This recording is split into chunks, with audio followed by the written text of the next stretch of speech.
তানভীর, প্রায় ১.৫ ঘন্টা ধরে যে সড়ক অবরোধ করে রাখা হয়েছে ঢাকা চট্টগ্রাম মহাসড়ক, এটি আসলে অত্যন্ত গুরুত্বপূর্ণ একটি সড়ক। সেই প্রভাবটা কিন্তু আমরা এখন লক্ষ্য করছি। আপনারা দেখতে পাচ্ছেন যে তীব্র একটা যানজট আমরা দুই দিকেই দেখতে পাচ্ছি। আসলে এখানে এটি গুরুত্বপূর্ণ এই সড়কটিতে চট্টগ্রাম বন্দরের যে পণ্য আনা নেওয়া অর্থাৎ আমদানি রপ্তানির পণ্য আসা যাওয়ার জন্য এটা অত্যন্ত গুরুত্বপূর্ণ সড়ক। তো এই ১.৫ ঘন্টায় প্রচুর যানবাহন সেখানে আটকা পড়ে আছে এবং যেহেতু ১.৫ ঘন্টা পর ১টার দিকে তারা যখন অবরোধ তুলে নিয়ে হয়েছে তখন থেকেই আসলে যানবাহনগুলো ধীরে ধীরে যাচ্ছে, কিন্তু যে গতি সেই স্বাভাবিক গতিটুকু কিন্তু এখনো পর্যন্ত ফিরে আসেনি। অর্থাৎ ধীরে ধীরে তারা আসলে গন্তব্যের দিকে যাচ্ছে।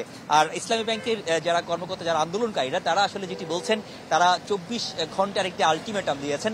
তারা যেটি বলছেন যে তাদের যদি দাবিগুলো শান্তিপূর্ণ যারা আন্দোলন করেছেন তাদের দাবিগুলো যাতে মেনে নেওয়া হয় এবং প্রশাসন বা কর্তৃপক্ষ থেকে তাদের যাতে যোগাযোগ করা হয়। যদি সেটি করা না হয়, ২৪ ঘন্টার মধ্যে সেটি যদি করা না হয়, তাহলে তারা আরো কঠোর কর্মসূচিতে তারা যাবেন।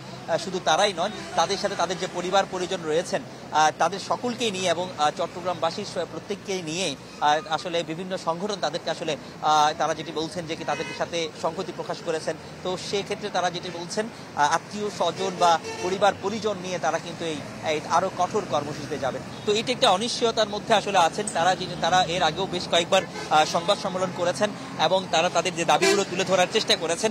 তবে এই ধরনের কোনো সুরাহা যদি না আসা এর পরবর্তী তারা আসলে এই ধরনের কর্মসূচিতে যাচ্ছেন এবং আমাদেরকে যেটি তারা হুঁশিয়ারি দিয়ে বলেছে, এখানে জানিয়ে গেছেন, এর মধ্যে অনেকবারই তাদের সাথে যোগাযোগ করা হয়েছে। প্রধান উপদেষ্টার সাথে তারা আসলে কথা বলতে চান, এই ব্যাপারগুলো দ্রুত সুরাহা করতে চান, তাদের যে অনিশ্চিত ভবিষ্যৎ সেটিকে আসলে নিশ্চিত করতে চান এবং একই সাথে যে বৈষম্যমূলক যে আচরণ সেটাও আসলে প্রত্যাহারের দাবি আমাদেরকে জানিয়েছেন। তো এই ছিল এখানকার সবশেষ অবস্থা। তানভীর, রনি, ধন্যবাদ আপনাকে আমাদের সঙ্গে যুক্ত হওয়ার জন্য। দর্শক, চট্টগ্রাম থেকে জানাচ্ছিলেন সহকর্মী রনি দত্ত।